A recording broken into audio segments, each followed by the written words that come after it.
Greetings, Earthlings, and welcome to Live from Zarloth, a weekly improv newscast from the depths of space, hand-delivered to your ugly front door by Shoulder Knife. At this time, we ask that you relax, boot up your improbability drive, and enjoy. Long live Zarloth!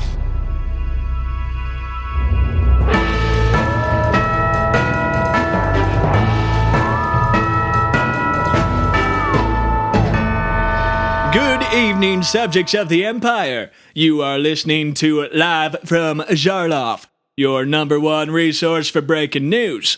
I am Herc Dercules. And I'm Ron Spackman. And it is our honor to bring you tonight's top stories from across the cosmos. And Earth, your cries have been heard.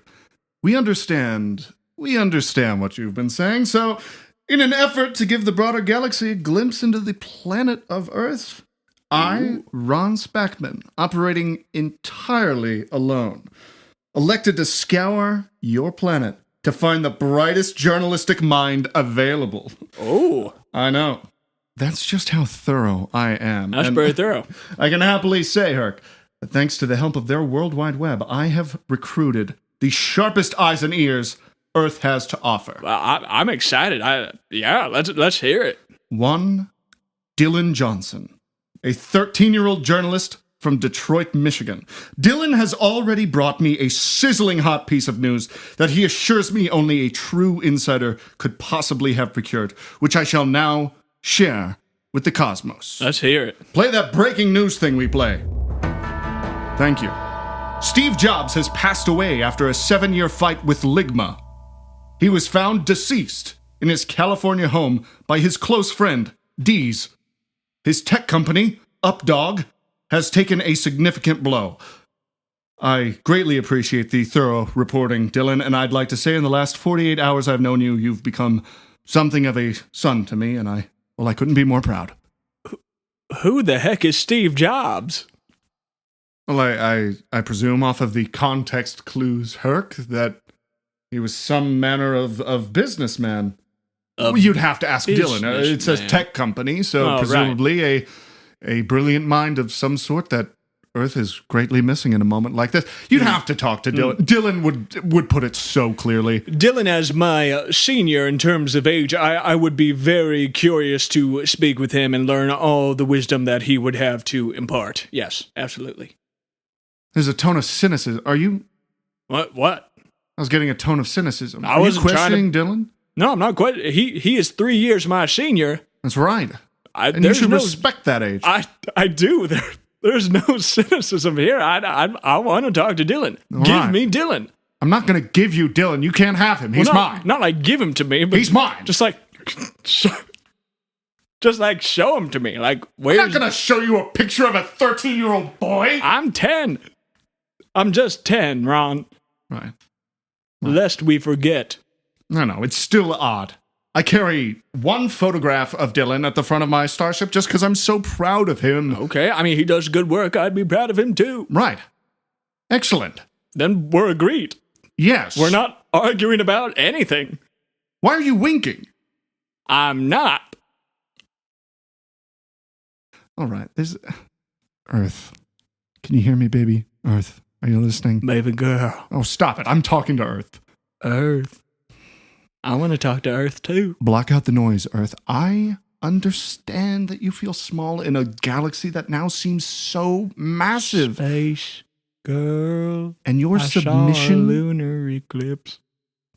Your submission should be rewarded. Space girl. That's the taste of my lips. I'm Herc. And I wish to reward... Girl. I wish to reward... I'm done. All right.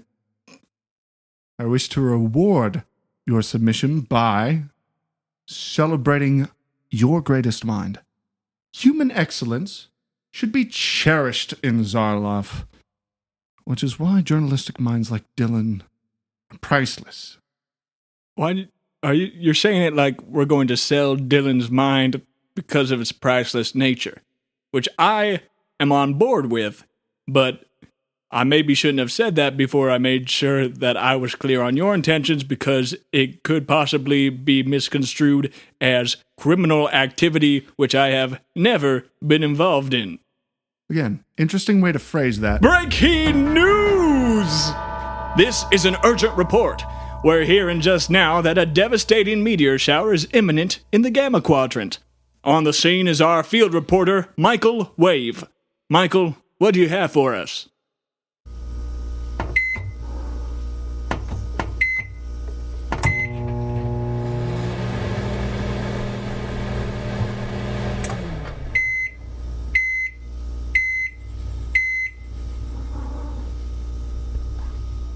Thank you, Michael. I don't want to point fingers at seniority or anything, but Michael's stumbling over himself a little bit in his old age. Whoa, I mean, he's getting up there. He's been a staple of Live from Jarlath for a long time. Michael, you're doing a great job. Yes, you're doing good. You're hanging in there just fine, Michael. That had a tone of cynicism. Oh, yeah? Oh, so you can recognize it in others, but not yourself. I was being honest about how I felt about Dylan. I'll say this. I will say this. Dylan could work circles around Michael Wave. Michael, don't listen to Ron. And Dylan, if you're out there, I'm going to sell your brain to science. Whoa! You don't touch Dylan! Come here, Dylan. I'm going to sell your brain. This is an urgent warning to Dylan. Run. Don't come to Zarloff. We're not going to have your brain sold. You're too priceless. I love you. Paternally. And if you choose to visit Zarloff, despite what Ron has said, you are welcome in the studio of Live from Zarloff, where nothing bad ever happens to employees and strangers. Right. Yep. Where you will not be let out of my sight. Michael Wave is doing an incredible job. Michael Wave is a Nepo baby. I said it. How dare you say that, Michael, baby girl? Just because your dad and his dad's dad and his dad's dad's dad and his dad's dad's dad's dad and his dad's dad's dad's dad's dad and his dad's dad's dad's dad's dad's dad and his dad's dad's dad's dad's dad's dad's dad and his dad's dad's dad's dad's dad's dad's dad's dad's dad and his dad's dad's dad's dad. Just because of all the dads, it doesn't change your skill, your worth.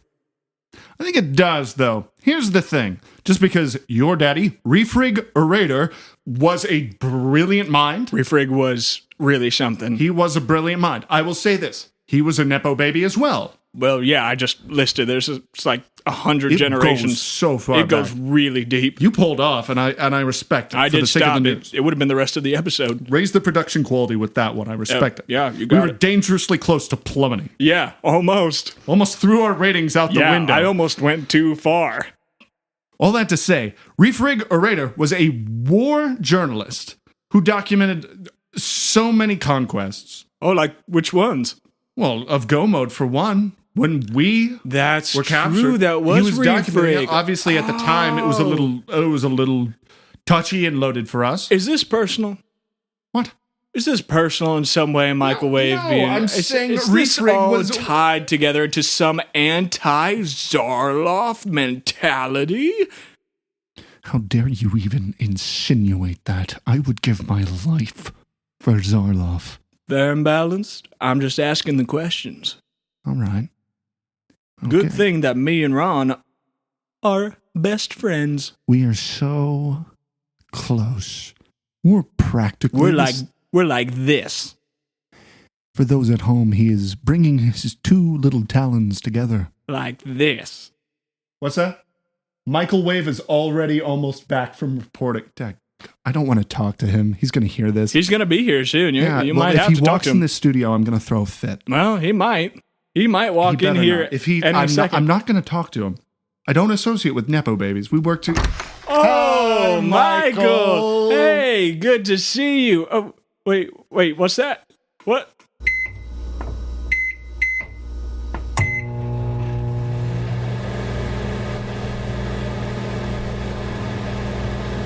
Alrighty, Michael, you take care now. Yeah, okay? you just...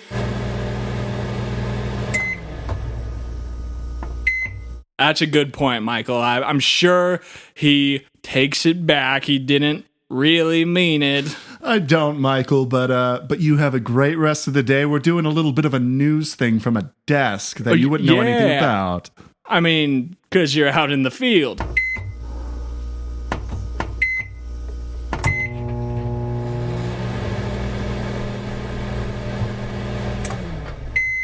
I didn't realize that there were personal troubles at home, and I will try and respect that in the future, Michael. I apologize. I do, however, need to resume the news. Yeah, we'll get back to work, and honestly, we will send a donation to your son's GoFundMe. We hope he comes out of that coma, and we hope that eventually that Vladipus lets go of his right arm and removes its venom that is keeping him comatose. Vladipus it's a tricky thing. It is difficult. He got a dear friend of mine as well. We've all been connected to a Vladipus accident, so yeah, no, Michael, we're with you. Yeah, we support you. We're all together on a unified front here. Yeah. That's important. Yeah. All right. Yeah. Oh, all right. Oh, there he goes. Bye, Michael. See you, Michael. See you, Michael. Son of a bitch. Hey, you just said. Oh, maybe his Nepo baby's son deserves it too. Now I'm a backstabber you're because I coming say after one the thing to his son? face after it's like, That kid was bitten by a Vladipus. That's serious stuff. Oh, I'm sure it is, but it'll let him go eventually. Oh, this is so like Ron to just belittle the troubles of others. I don't belittle the troubles. I belittle the trouble of that one Nepo baby. You don't know what he goes home to. He goes home to obscene wealth passed down for generations. Michael may have wealth, but he's still a person with feelings and x-rays And a door. And buttons that make beep beep sounds. I'm just saying, if he crosses me in the locker room after this, I'll press his popcorn button and I won't think twice. Ooh. Yeah, he probably wouldn't like that, but yeah, he's old. What's he gonna do? As long as he doesn't try and press me. Excuse. Oh, what's going on? I'm just in from the. This is huge. Well, okay. Breaking news. Reports are saying that Canalys 7, the lush garden moon of the planet Canik, has lost its gravitational pull. What? Residents who were outdoors at the time of the phenomenon went spiraling out into space, while those indoors have found themselves pinned to their ceilings due to the moon's rapid rotation. Oh, no. Coincidentally, a live from Zarloff field reporter, a good one, our own Daniel Stormy, was vacationing on the planet at the time. Daniel, no. We've got him in contact. Now here is some excellent reporting. Right in the middle of chaos on his own vacation, bringing the news to your front door. That's the live from Zarloff way. How are things on Canalys 7, Daniel? Are you all right? Daniel? Ronald, there are fates worse than death. For the last 7 years, I have been faithfully catching up on a medical drama called Marauders Autonomy, and had reached the halfway mark of the series, only to be pinned to the ceiling of this rental condo while the series finale plays a full blast on the hologram beneath me. The entirety of the program has been entirely spoiled entirely. Jenigal doesn't marry Obsidian, but I've absolutely no idea why. Because I'm missing something called context! Right, and what of the residents of Canalys 7 who were flung off the surface, Daniel? Presumably dead, Ron.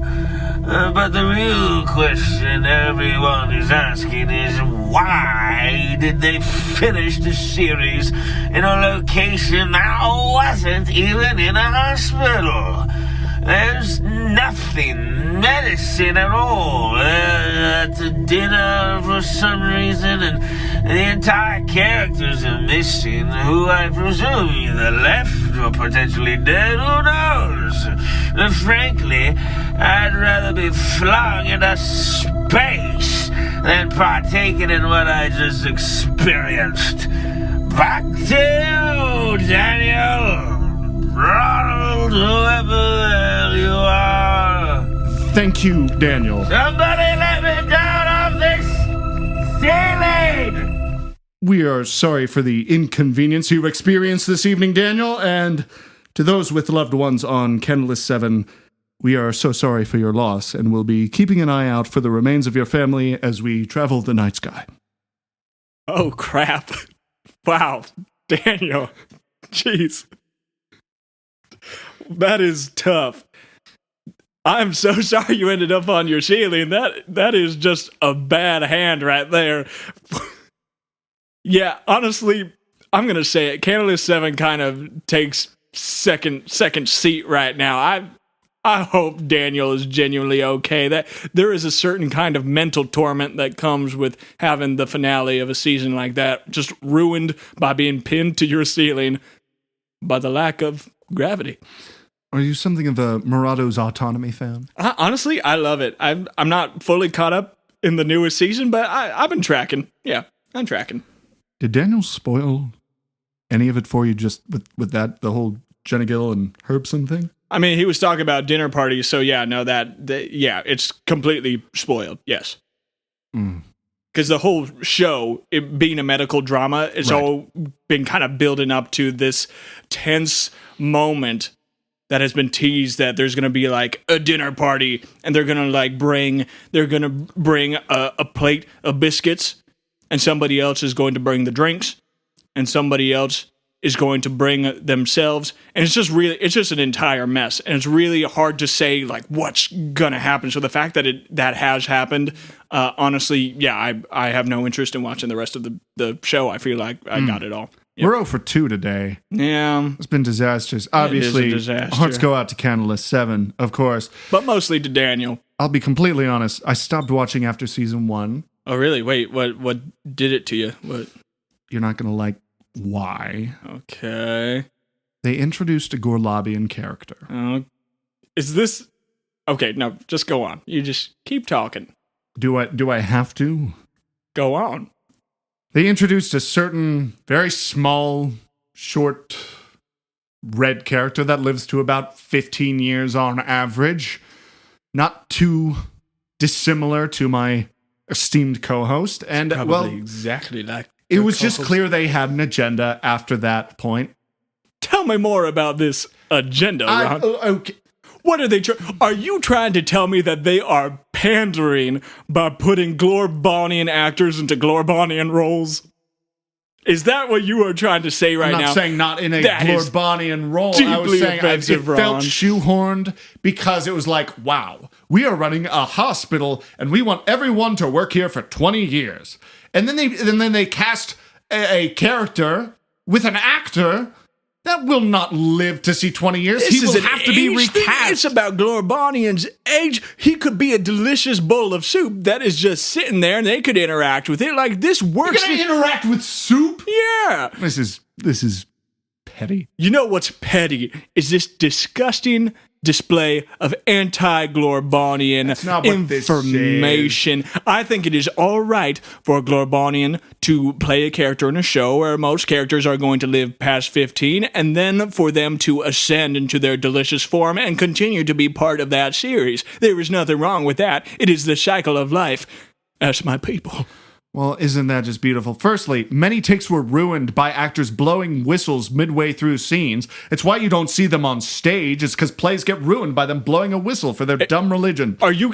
Oh, dumb religion. This is a religion thing now. First, you are just checking all the boxes. We got race. We got religion. I feel antagonized. I feel unsafe in the workplace. And if there is one thing I can't stand, it is having my feelings hurt because everything's about me. I see. Yep. Here's the thing. Murado's Autonomy. I saw a clip from the finale that was just mentioned. Oh, okay. Yeah. All right. Daniel was watching. I've seen clips. Okay. That Gorlabian character. Glorbonian, yeah. Glorbonian? I don't think it's said that way, but... But there was a intense scene where one character proposes to the other. It was intense. This Glorbonian character. Did I say that correctly? And then they make love, yeah. This Glorbonian character is being proposed to. Mm-hmm. And then they make love. Well, they are in their soup form, so it would be a very messy scene. But they are being proposed to with this delightful ring, and it's someone just placing a ring in a bowl of soup. That's beautiful. Is it so beautiful? You have a problem with it? What part do you have a problem with? How am I supposed to remain connected to this character? They've entirely for changed his soup form. He's a soup form. He's not even sentient at that point. Do we know that? Do we know for sure what happens to us after we turn into open soup? The egg of this. You blow that whistle as part of what happens after we turn to soup. Nobody knows, but it's exciting. I like to think that when I turn into soup, I'm going to be completely conscious of everything going on around me. And I'll just have to sit there and take it. Well, here's the amazing part that I can answer for you live on air in front of the cosmos. Okay. We know what happens. You're soup, you get drank, you get pooped, you're done. That's it. You're telling me I get pooped? Yeah, if you're consumed, I'm not going to have you rolling around in my stomach for the next 20 years. I never thought of that. I just kind of assumed that we'd be so delicious that we just kind of remain in like a reservoir in the cheek or mandible section of whoever's eating us. We're just too good to get rid of. Let's ground this. Okay. So I'm consuming you when you die. We've established this. I'm delicious. You love it. We got it in the contract. Mm-hmm. I got it in my contract. It's in your contract that you get to eat me when I die? got an amendment last week. I'm okay with it. I meant to tell you about it. I knew you'd be fine with it. Yeah, it's okay. But you're proposing that I have to hold you in my mouth for the rest of my life? I'm not saying you have to. I just kind of assumed that I'd be so good that that's what would happen. Are you telling me that there is no outside possibility that is what you could possibly, maybe in a hypothetical situation, do? Herc, I would pass away very soon if I were just maintaining you in my mouth for years at a time. I would perish from hunger first. I mean, you could eat other things. You just like let it pass by me. Just let me sit there and let everything else just go by. You can poop that. This actually does make sense. I feel like I'm winning this conversation, audience. See, it's all making sense. See, you just hold me in there. I'm delicious forever. You constantly have this great taste, and then everything else you eat kind of has this like flavor of delicious Glorbon, and then you get to go about your life being happier and more fulfilled, and literally still filled. That may be true. On that, I do concede. You may be completely correct. I might be. But you will not be enjoying it because you'll be soup. Who knows? No, we do know. That's up for debate. Oh, it's not, though. We do know. Could be. Hard to say. It's not that hard to say. Might be. I'm good. I'll be all right. I'm not worried. I am not afraid of death. I'm going to keep blowing my whistle, though. That I am going to keep doing that. I gotta ripen. I gotta be the most delicious I can possibly be. Of course. Well, I do appreciate that from this end. You keep blow Dercules blow. Blow Dercules? No, blow Dercules. Don't tell the plate of sausages. I'm not going to be talking to the Mormon wiener sausages anytime soon. I mean, they're in the green room. Why are they here? Because we're going out after. You don't want to meet them? I would say hello. They're probably in there tugging with microwave right now. I mean, maybe he is a bit of a flirt. And you're just okay with that? I mean, they're not going to be into him, I don't think. You don't think? He's too tall. They like me for my body. Doesn't make a lot of sense. Could be. Who knows? News! Breaking news! Not breaking, but sort of. From the world of technology, for every 2 steps forward, there must be 1 step back. Oh. Warp drive developer Xylon Industries is rebuilding their testing facility after a small accident involving their latest warp drive. This new iteration boasts the ability to accelerate a starship to previously impossible speeds. Unfortunately, while testing this drive in their Paragon C facility, their driver neglected to shift the vessel into drive, leaving it firmly in reverse. The recovered black box records him uttering the words, Kobe, before blasting the ship into the wall behind him at 7 times the speed of light. Talk about soup. He got there before me. I would also like to point out an error on the teleprompter. He didn't say multiple words. Word. Just one. Word. Kobe. What's that even about? Like, what is that? It's an Earth thing. Oh, okay. You see, my Just brilliant journalistic mind was letting me know about this. Dylan. Yes, Dylan's a little bit of a... Well, he's a sharp one. Dylan, come visit us. Don't come here, Dylan. It's not safe. Dylan, it's going to be okay. Either way, Dylan was saying that there's certain things humans say before attempting something.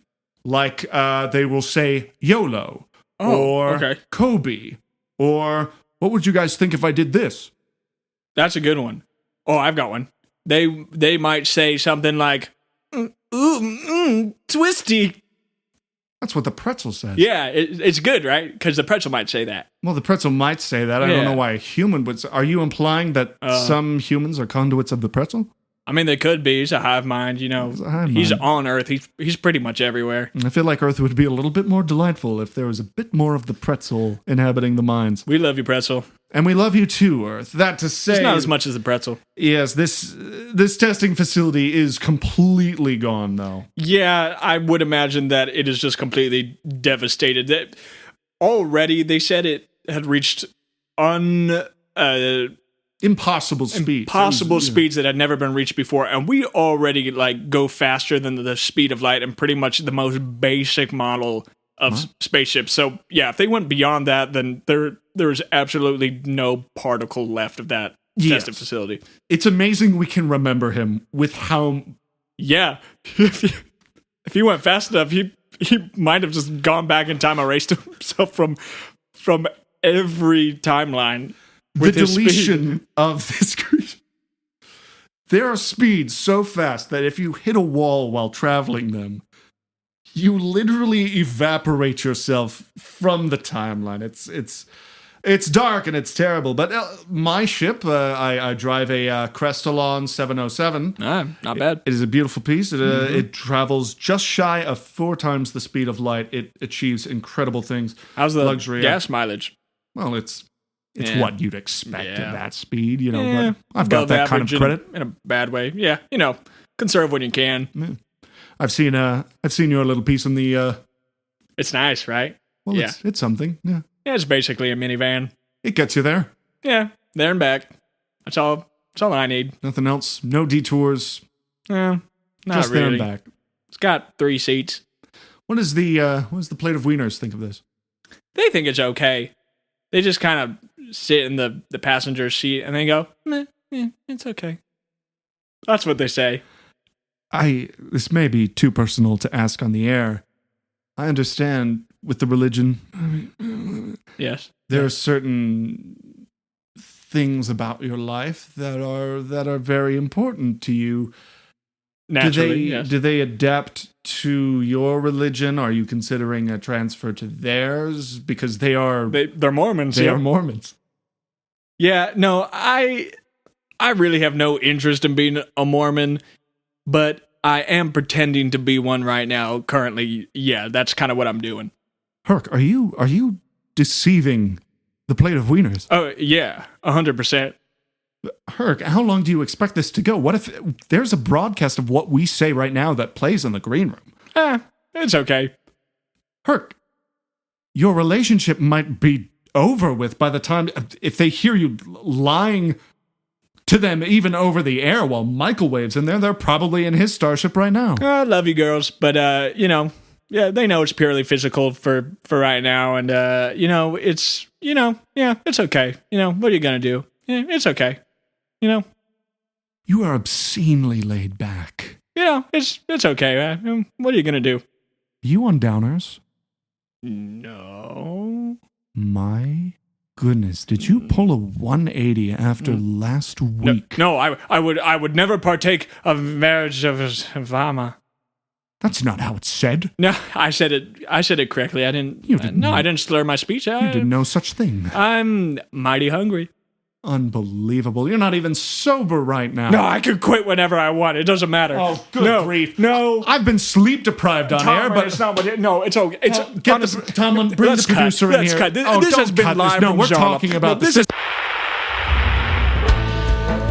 This has been Live from Zarloff, a Shoulder Knife production. Herc Dercules was played by Joey Faggion. Ron Spackman was played by Andrew Faggion.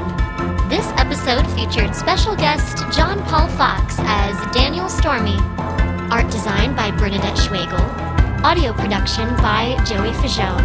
Theme music by Andrew Faggion. Want to keep up to date with Shoulder Knife and never miss a new episode? Follow us on social media, subscribe to our YouTube channel, and follow Live from Zarloff on Spotify and wherever you listen to your podcasts. To support Shoulder Knife and have access to future exclusive content, join our Patreon. Thanks for listening, and see you next time.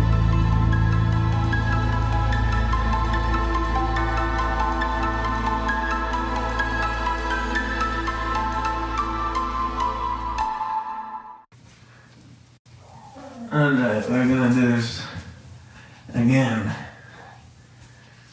As soon as the upstairs neighbor's dog starts barking in his godless shaking rental condo.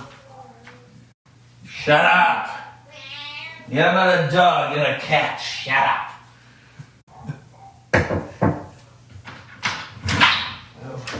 Hey, we, like 2 minutes ago, heard someone yell. Was it you guys? Okay, sorry, I'm recording. You okay? Yeah, we're Oh, dude, sorry. No, you're good. I did the same, when I first moved in, I did the same thing. I got an email that everyone can hear you. I was like, oh, frick, because for like weeks, I had been like, just, because the place I lived before this, I would, it was soundproof. So like, I would, and I record stuff as well. I was just worried.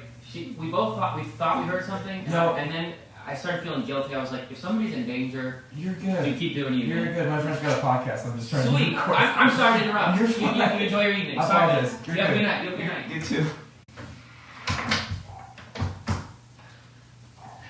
Ronald, the shit you put me through. Look, you hear this, Ronald? I can't record shit because of you. This is horrible, Ronald.